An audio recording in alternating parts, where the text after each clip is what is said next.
Separated. So, Inkaseth, let's see what's going on in Daedalus.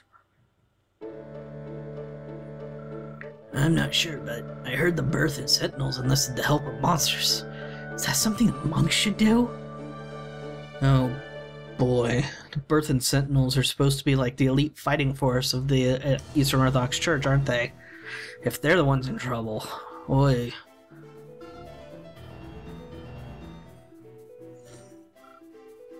Let's be honest, I think we're right in assuming that this is Lotus's fault. In the meantime, Bolt, go meet her on the battlefield.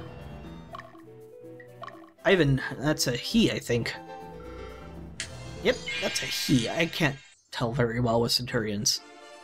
They all look alike.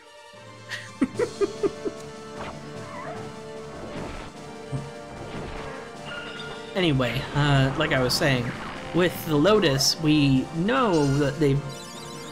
At least we think they've done this thing before. I say no, but the truth of the matter is we don't know their actual motives for insisting that the Southern Division use the ogres. But they at least encouraged it. And if they're doing the same thing to the Eastern Orthodox Church, well, first off, let's think about why they did it in the Southern Division. In the Southern Division, we were just starting to be a threat, and they figured, well, the Southern Division by itself isn't strong enough to beat them, but if we add ogres into the mix, then they'll be strong enough to put them down. Then it'll have the nice side effect of Lotus saying, you use monsters, let's annex the southern area of Lotus. So it would make sense they would want to do it. Now, they didn't manage to do that in the Western Division, but they did encourage the use of the Balmukins, a less inflammatory from a religious and, terror side point, and more of a political push to use slave labor and slave army. Still exerting their influence, but in the meantime, it seemed like they had something planned for Prince Yumil. And they wanted to blame it on Inkaseth, which would have destabilized the Western region. If they got rid of us, they would have just then been able to say, Western region destabilized, Lotus taking it over. Get what I'm saying? They've got major upsides to all these strategies. The only thing that's failing is that we keep winning. And I don't think they're ready for that.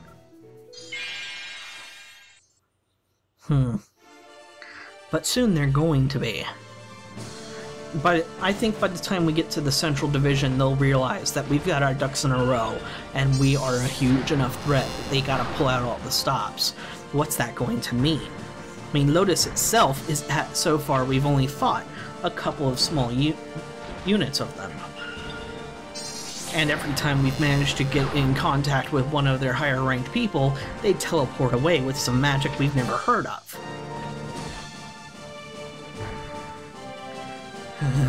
I'm just saying, this is a bad situation all around, and I don't think we understand the whole thing yet, which makes me nervous. Whoops, pinballed him right into Kojuro's waiting arms. Sick 'em, boys. Wow, 34 damage to physical resistant mobs. That's pretty scary. When these servers specialize for damage, they specialize.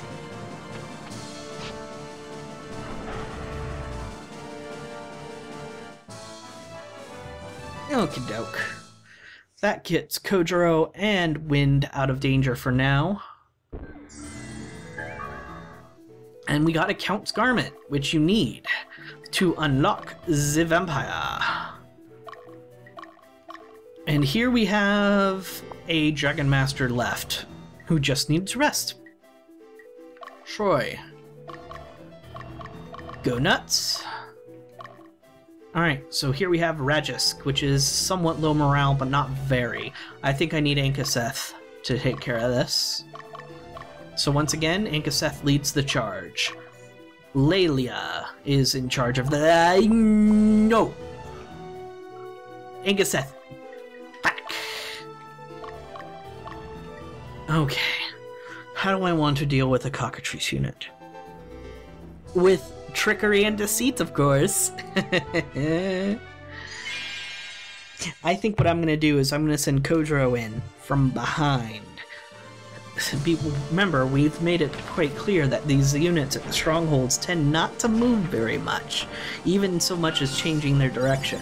The only thing I'm worried about is if I send Kodro up and around just enough to get a back attack on the unit, he might unfortunately activate a couple other units and put himself in danger. So I'm going to need to move all my units up fairly close before I let that happen. But that also is a concern that if I move too close, the Cockatrice unit will move out of its own stronghold. Also bad. Alright, so Kodro. Let's see what happens if you try to go there. Everybody else is gonna rest at this stronghold, getting ready to move on. Only 2 more strongholds before the main base. And the town of Elaine. Oh, wind, come on! It looks like Kodro is going to finish off that Freya unit, too. Why not? I'll tell you why not. He's got a lot of experience as it is. Munch, munch, munch, munch, munch, munch, munch. Drumsticks, anyone? Okay. So, trickery and deceit, as I was saying. She's definitely moving her look towards him. So if I were to put him, like, here, what would happen? I've got 3 more units to be careful of. Cataphract with a Bahamut in it.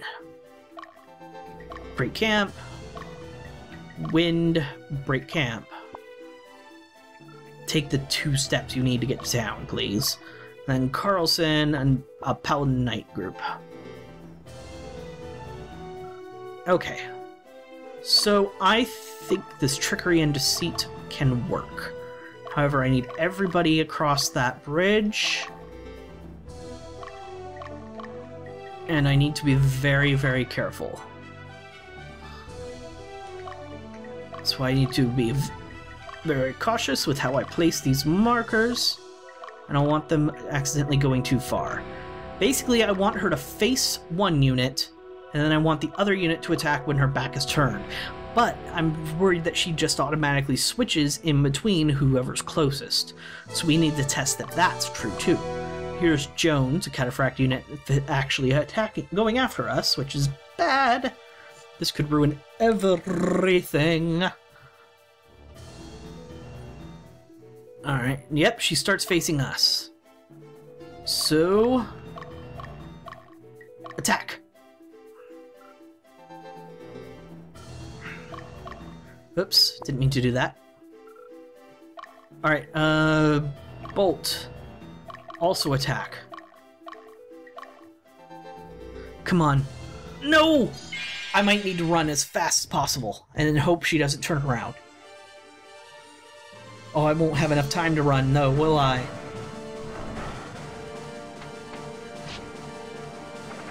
No, don't do it! Please don't do it! Yes! Okay. No! Stop! Stop, stop, stop, stop! Am I lucky enough? I'm not! But I can run.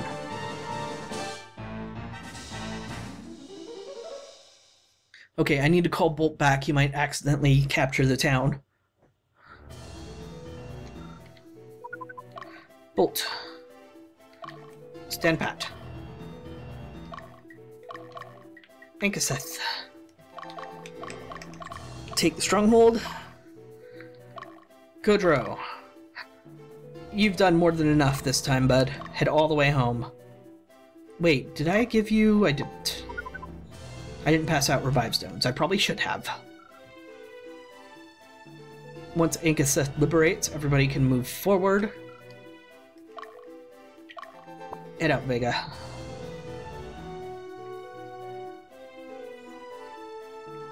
Liberate first, please? Darn it. If he liberated it first, I think it would count the terrain as stronghold terrain and not field terrain. If he was in stronghold terrain, then he'd get a bonus. Not that he probably needs one. Ooh, actually he might. Yeah, these paladins are gonna out-heal any damage I can do, I think. You want a tanky group? Here's your tanky group. Paladins as healers, and then all cataphracts the way down. And then cataphracts all the way down. I can't believe I messed up that reference. Actually, I kind of can believe it. Owie! See how much more damage that special sword, that special lance spear. Me and naming things. It's a chronic problem, and I'm going to die because of it one day. Because that's what chronic means. I think. No, that's not what chronic means. Ah, forget it! Just has been liberated. Everybody else, start heading in. And I do mean everybody. Actually, let's check. I need chaotic. Oops, that's not you, Kodro. You're a bit too tired at the moment. Alright. You sent Morris, but where's Wind? Oh, Wind's back here. I want to send Wind there too, just cuz. Troy. Alright, so now we've sent everybody. Make sure I don't forget. What's going on here? Have you heard of Rushfellism? They are teachings started by Prince Rushfell, who established the kingdom of Zenobia. Like Lotusism, Rushfellism worships Philar. However, unlike Lotusism, it makes concessions for other religions. Rushfellism espouses the perfection of the self. Huh, sounds cool. If it respects other religions, specifically in its own teachings, sounds like a winning strategy to me. Leia. Did I give Leia a chance to fight yet with her new character? How many times am I going to do it? Has anybody been keeping a running tally? I haven't. That would be too depressing.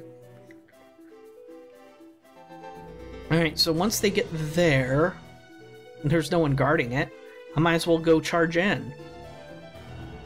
Okay. Actually, I'm not going to lead it. Well, you're going to lead the charge. Troy and Ankaseth will be right behind you.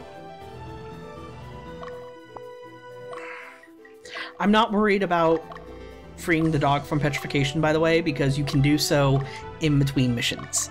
I am worried, however, about remembering to do so. Hey.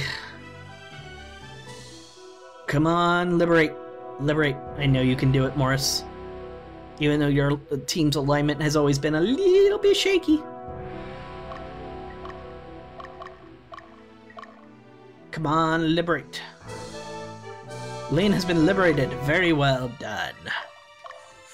To be fair, he only needed an average of like 45 or less. The church is the seat of power at Capitrium. Castle Indel is powerless. Their voice is too weak to be heard. The diplomats from Letium will eventually side with the church. Oh, wow. I think there's a lot of parallels to be drawn between this and the Catholic Church, I would suppose. But I am, unfortunately, very ignorant when it comes to the ways of religion. Not that I'm ignorant to how it works, I'm ignorant of how... Well, actually, I kind of am. I'm ignorant to how, like, specific religions function. From a, that's an interesting sword that Paladin had. It's a shame he never got to use it. Anyway, what I'm trying to say is I was raised in a religious household. Mostly by convenience, I think. So I never really understood a lot of the functions of churches and other things like that. Anyway, that's a bit too heavy a discussion to have right now. Let's not worry about the parallels with real life as with the religion in-game, and let's worry about what the religion in-game means for us in-game. And that is to say, Lotusism seems to be... is obviously the main faith of the area. The Eastern Orthodox Church espouses Lotusism, but that seems strange to me. They also aren't controlled by Lotus. I wonder what that's about. Morris! Kill! I wonder if I'll get a Valiant Mantle from the boss of this area. And he's attacking me from the side. Huh. You jerk. And my priest is very exposed. This isn't good. I think this is time for an Elemental Pedra. Owie. Divine Ray! Sonic Boom! Dealt the same amount of damage to himself. Wow. Elemental Pedra, let's go... Darth.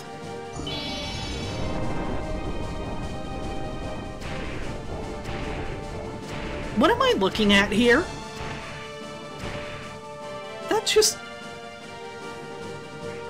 Okay, so obviously they're using a different style of 3D modeling when they do the animations for the Elemental Pedra. And I'm unfortunately very ignorant of the different styles of 3D modeling. All I can tell you is that it is obviously different, especially with how they present it. The 3D models used in Elemental Pedras are 1, not textured, so they're just flat colors on the polygons, and 2, they seem to be a lower polygon count than the actual models of the characters in-game. However, the models of the characters in-game are not truly 3D. It seems like they were 3D models created, and then snapshots were taken to create the sprites that they use for the animation. Like I said, I'm not 100% clear on how the system works. I'm just going based off my observations of how it might. It did, however, seem like that doing the animations for the characters in that way would make them somewhat easier. If you were to do the sprites by hand in, like, say, MS Paint or some other program like that, you would have to make completely different sprites for the ones that focus for the ones that are, say, on my team, and we see them from the behind and sort of an angle, compared to the ones that you see from the front at sort of an angle that you see on the enemy team. However, if you use 3D models and then make the sprites from those, it would be very easy. You just rotate them 180 degrees from the model 180 degrees and keep the camera, quote-unquote, that you're using to make the sprites, then all of a sudden the animations work exactly the same. Half the work. Well, half the work in that one specific sense. I'm not going to say whether spriting or 3D modeling is easier. Ooh boy, there's a rat hole you don't want to go into, and that's not a value judgment you should make about what's easier. Anyway, after all that ranting, it seems we've hit the main base, and I'm the one heading in. Whoever this Jones guy is. No, that's not him! You're not who I was supposed to be killing. But you'll do.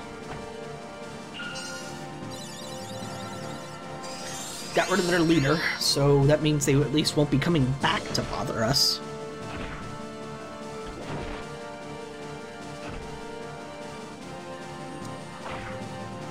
You know, one of these days I should learn how to animate.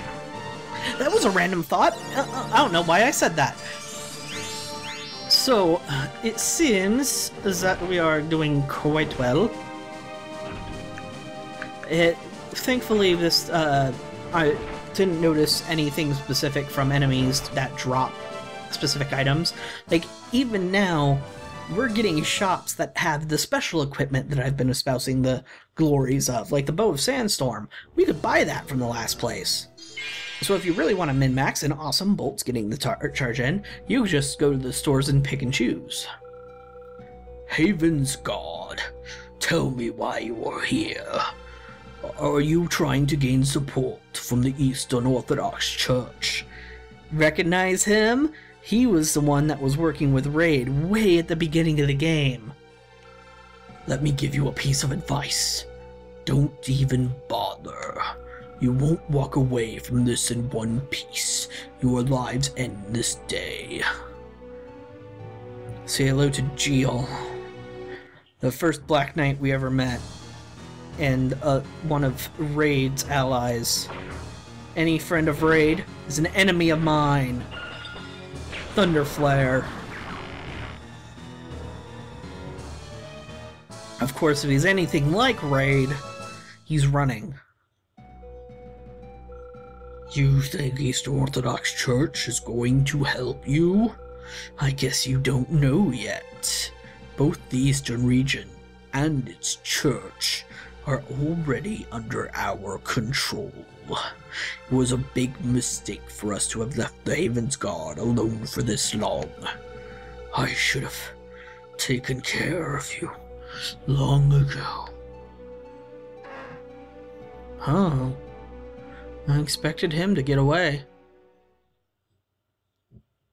Oh well. Let's just say that's not exactly a loss for this world.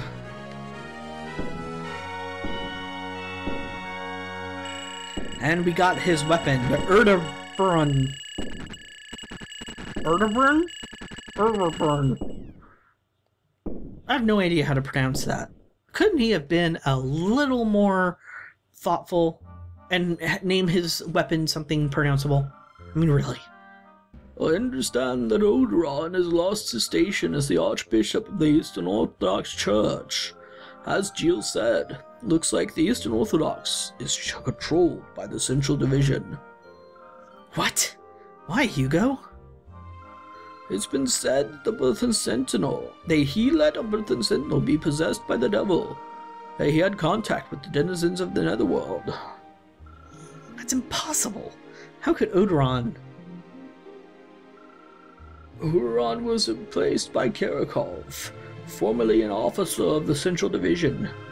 It is customary that an Archbishop serves concurrently as a general, so that makes Karakov the current general of the Eastern Division. But Karakov is a nobleman from the Central region. These people, and the followers of Birth, are against it. There's a rumor that Odoron is dealing with the Netherworld. It's highly unreliable. I presume it's just a plot to seize control of the Eastern Orthodox Church. You think it's the Central Division? Most likely. Why now? They could have done it before, right? A reason must be to stop the expansion of the Revolutionary Army. Of course, it doesn't seem to be as simple as that. Whatever the case may be, we don't have much time. We must reach the Eastern Orthodox Church as quickly as possible. Hold on. There are 2 routes to the Eastern Orthodox Church. Think it's better for you if you know what you expect. Are you ready? The first route is through the Tremos Mountains, avoiding the Central and Eastern Divisions. There are no reports of enemy activity, but we have no idea what to expect in the area. We are not guaranteed a safe trip. The other is to head north through Capitrium. I'm sure that the enemy will be laying in wait for us. Besides, there is Castle Eundel to worry about. Also, this may distract from our plans, but it was reported that an outcast Burthen Sentinel is headed for the Vert Plateau. The Burthen Sentinels were established to honor the achievements of the Knights of Danica. They are known to be devout warriors. Can't believe they would consort with devils, but if it's true, they will be most formidable indeed. So we could go to Vert Plateau, and if that Sentinel happens to be hostile to us, confirm that they're using demons. If it turns out that Burthen Sentinel isn't hostile with us, they might be able to tell us information we need. I think that's our plan. We're going to head to the Vert Plateau, then we'll go to Capitrium. However, of these 3 choices, I'm going to tell you what happens if you go to each. If you go to Vert, you will then have to go to Capitrium. Go to Capitrium, you can then go to Vert. However, if you go to Tremos, it seems like you skip both the others.